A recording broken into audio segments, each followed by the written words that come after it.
Imagine a modern tech giant, say Amazon or Apple. Now imagine if that company had its own private army of 250,000 soldiers, its own navy, the power to mint its own currency, and the legal right to invade sovereign nations. Welcome to the year 1600. Welcome to the Honorable East India Company.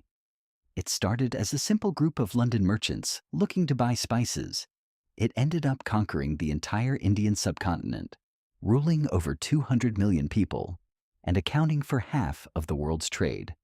It was the most powerful and ruthless mega-corporation in human history. Today, you are going to climb the ultimate corporate ladder. From a miserable teenager sweating over accounting books to a billionaire CEO who casually buys out the British government. Forget standard business ethics. Here, the only metric of success is profit. Your corporate orientation begins now. You're at the absolute bottom of the corporate hierarchy. Your official title is writer. You are a 15-year-old boy from England, sent halfway across the world to a trading post in India on a ship that took 6 months to get there. Your office is a cramped, sweltering room with no AC, where the temperature is 100 degrees Fahrenheit. Your job? Copying ledgers, endlessly writing down the inventory of cotton, silk, saltpeter, and tea. The company pays you a pathetic salary, about £5 a year. That's barely enough to buy clean water. And speaking of water, your biggest enemy isn't a rival business, it's malaria, cholera, and dysentery. More than half of all writers die within their first few years in India. You are entirely expendable. So why do it? Why take the job? Because of the golden loophole. The company allows you to engage in private trade. If you survive the diseases, and if you are smart enough to hustle on the side, you can start making your own deals. You aren't here for the salary. You are here for the corruption. You didn't die of tropical fever, and you proved you can handle the books. You are promoted to factor. You now manage a factory, which in the 17th century just means a fortified warehouse. You are mid-level management. You negotiate directly with local Indian merchants and weavers to buy goods for the company. But your real focus is yourself. By now, you've mastered the art of inside trading. You use company ships, company guards, and company money to transport your own personal goods completely tax-free. The local rulers hate you because you are destroying their economy. The company directors back in London suspect you are stealing from them, which you are, but you don't care. You are making a fortune. You wear imported silk, hire local servants, and drink heavily to deal with the stress and the heat. But a simple merchant's life is no longer enough for the company. They realize that buying goods is expensive. Taking them by force is much cheaper. The year is 1765. The company has just defeated the local rulers in Bengal using its private army. The emperor is forced to sign a piece of paper handing over the Diwani, the right to collect taxes.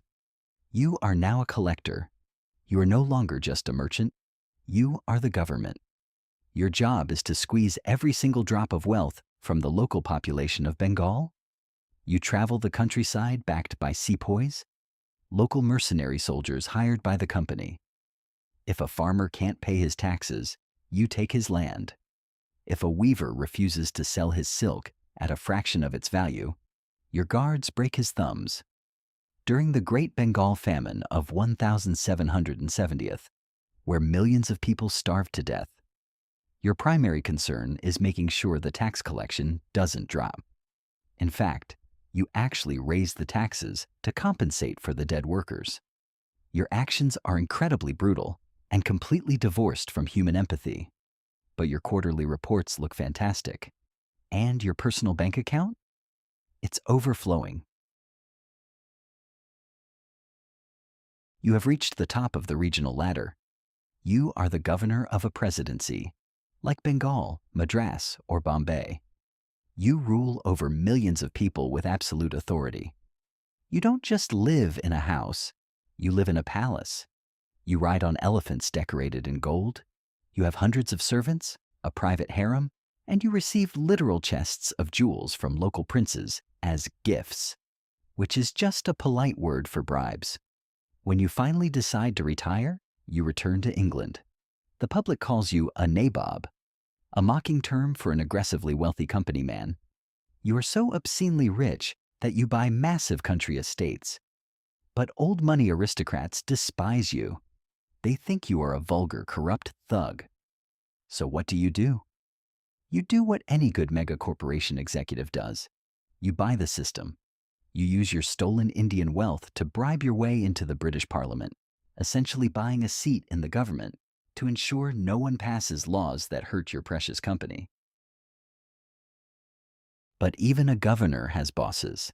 The ultimate power doesn't reside in a palace in India. It resides in a gloomy wood-paneled boardroom on Leadenhall Street in London.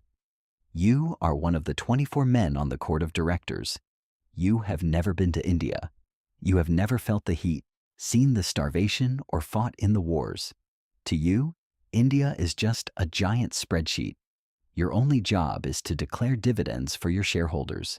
You sit in your comfortable chair and make decisions that alter global history. Need to open trade with China?